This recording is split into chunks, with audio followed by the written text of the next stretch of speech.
questions? Yeah, that's All right. alright.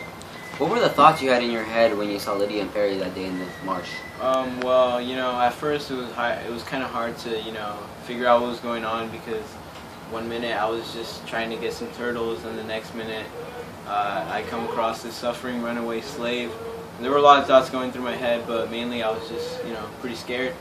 Oh, what do you feel about the promise that you made to Lydia just before she died? At first I thought it was pretty dumb because I was putting my life at risk and I was committing a serious crime, and a lot of people were going to talk bad about me because that's bad.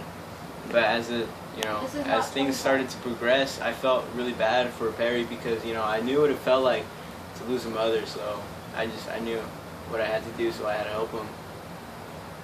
What are your thoughts and how do you feel about Colonel Abednego Bonfield?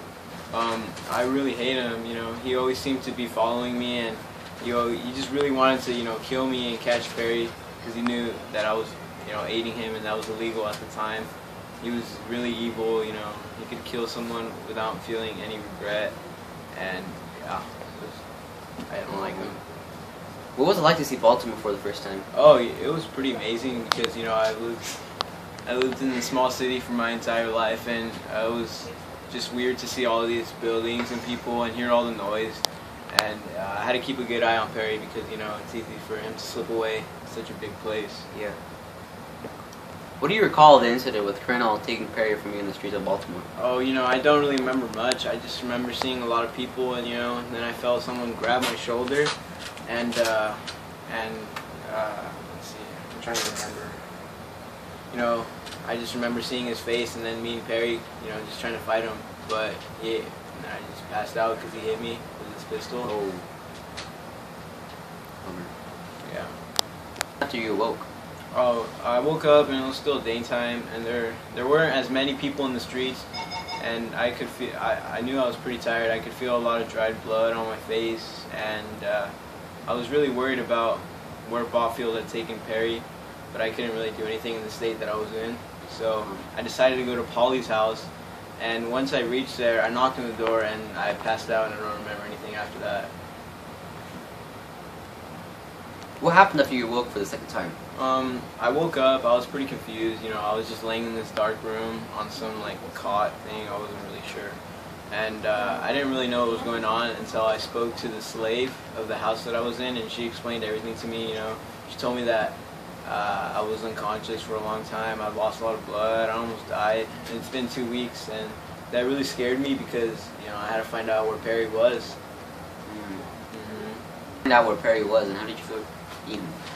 How did I what? Free him. Oh, I found out Perry was being kept inside a home of these people named the Baxters, and I found out by one of their slaves named Pamela, and she told me he was being kept up in a cellar, and I had to sneak in the middle of the night and break in the cellar and take him. It was pretty risky, but I did it.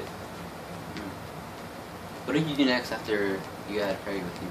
Well, the only thing to do next was continue our mission and go try to find Perry's aunt, Polly. So we had to leave Baltimore on a train, and we had to do some more traveling.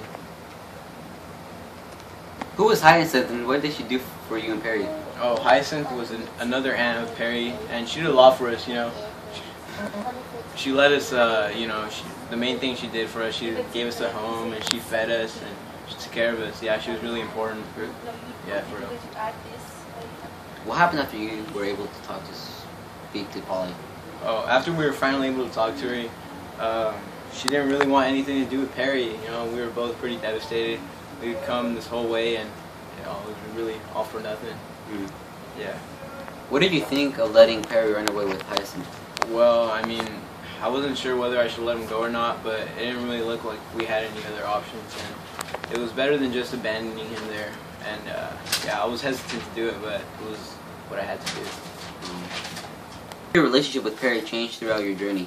Well, in the beginning, we were really we didn't really talk to each other. He didn't like me, I didn't really like him, but as we got farther into it, we really started to, get along, and we formed a really strong friendship. Nice. What was it like when you had to leave Perry? It was pretty emotional for the both of us when we had to say our final goodbyes. You know, we'd gotten extremely close the time we spent together. We'd grown trust in each other, and we were honestly really good friends. But we had to do what we had to do, and we just, you know, parted our separate ways. What would you say about the whole experience? I would say the whole journey was pretty hectic, and it seemed I was always on the run and in constant danger. It was although it was really dangerous, I felt that it was definitely the right thing to do. And I did a really good deed, and I gained a lifelong friend for the whole journey, and it was long, tough, and treacherous, but I don't really regret anything. Well, thank you for sharing me these 15 questions about your book. Yeah, no problem. Have a good day, sir.